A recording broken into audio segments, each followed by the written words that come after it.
There's a number of things that make it compelling that something very odd is happening to the climate. So the first one is that we know, actually partly from the kind of research that I do, that carbon dioxide levels in the atmosphere are higher than they've been for at least 3 million years. We know from physics that that should cause warming, and we're observing warming. So taking these things together, it's completely obvious that we're doing something that's a little bit dangerous with the atmosphere. We were away from the UK for around 3 months. We spent a little bit of the time on Rothera Station on the way into our field site. It took a long time. I think in total it was 3 weeks to get there, but that was because of weather conditions. So Antarctica is all about weather conditions. And then a series of hops in an even smaller aircraft called the Twin Otter took us to our field site, which was actually 6 hours of flying away from the station. Flying in the small aircraft, the Twin Otter, into Antarctica is fantastic. You're travelling over these incredibly remote bits of ice sheet, but in some cases mountains and what we call nunataks, which are mountains sticking through the ice, many of which will never have been visited. The aim is to drill an ice core near what's considered the vulnerable part of the ice sheet, the West Antarctic ice sheet, and from looking at that we should be able to tell whether it disappeared or retreated at times in the past when it was warmer than present. You have snow, and then the snow's getting compacted, and then eventually it's compacted into ice. The density is changing as you're going down, it's getting denser. We're hoping and we believe that the ice is around 150,000 years old at the bottom. Everything that we fly into Antarctica is in bits, and we have to put those bits together in the field, and that can be quite challenging in the bad weather. We had to basically put our own tent up and start building the camp to produce a drill site. To drill an ice core, it's a device that doesn't look too different from a kind of scaled up version of a woodworking tool.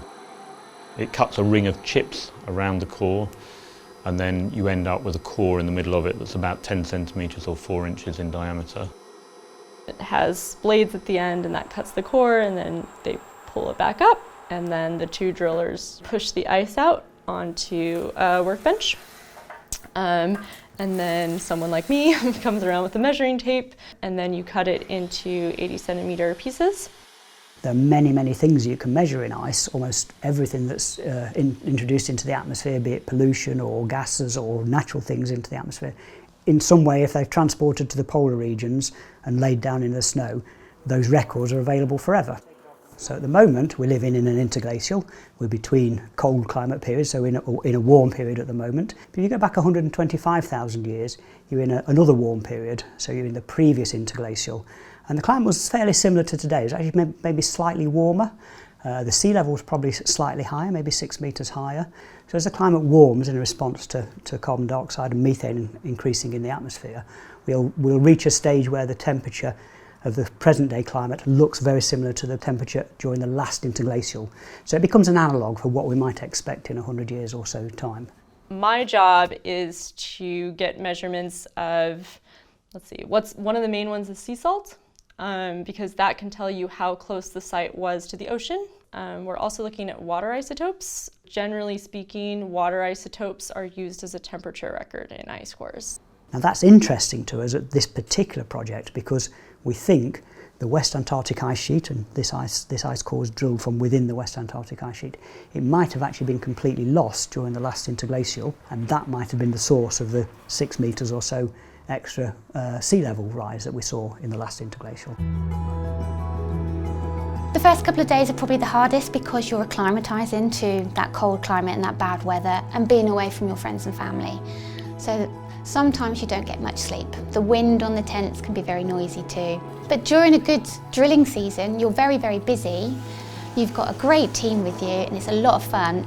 So you're having to survive in a condition where it's cold. I mean, it's summer in the Antarctic, but still it's cold. It's normally between -10 and -20, and it tends to be pretty windy, which means that there's snow blowing around. So if I had to say the one thing that I found the most challenging, it's that you've got blowing snow around your head, which means that the visibility is not very good.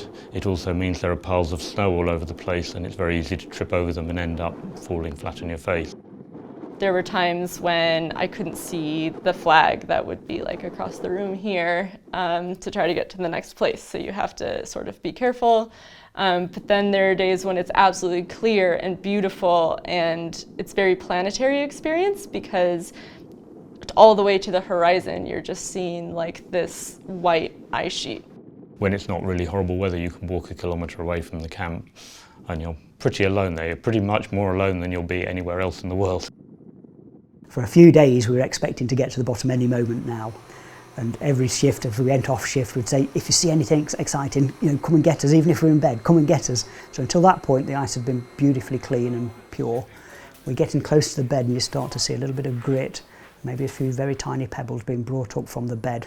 And once we saw those, then immediately the shift that was actually drilling went and fetched everybody else, and then suddenly we couldn't drill any further, and that was the end of the project. We'd reached the bed. So we bring the ice cores back from Antarctica by ship, and eventually they arrive here in Cambridge in boxes of 9 sections, which are roughly around 80 centimetres each. It's different from the ice in your freezer because when you look at it, you can see air bubbles in the cross section. And if you bring those into the heat, you can hear them snap, crackle, and pop like Rice Krispies. But basically, generally speaking, we're just talking about measuring big blocks of ice that have been there for a very, very long time, so they capture the environment at that time. If we have a period of time that's similar to what it was like in the past, the Earth will presumably function in a very similar way. And so if the ice sheet collapsed during that time, it could potentially happen again. Yeah. Okay, I'll give some numbers, but people shouldn't panic about the first numbers I give. So if you melted all the ice in Antarctica and Greenland, you could raise sea level by over 60 metres, or getting on for 200 feet. However, we don't think that there are any serious circumstance under which you'd melt the whole of the Antarctic ice sheet, but sea level rises of 1 metre per century and total sea level rises of up to 10 metres are certainly possible, which is really a lot. I mean, that's very serious for cities like London, for example. We know from the ice core records and from other paleoclimate records that the rate of change of temperature that we're seeing today is unprecedented. We have seen natural changes that have seen, several degrees of change, but they happen over thousands of years, not tens. We're causing changes to happen at great speed, which is causing a chaos on our planet. Climate change is impacting us every day, and we need to try and prevent that.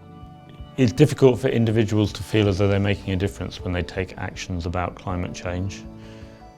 And what any one person can do by themselves makes quite a small contribution. But having said that, individuals are very important, because it's only because of pressure from individuals that governments and commercial organisations are going to feel that they have what they would call permission to take the actions that need to be taken.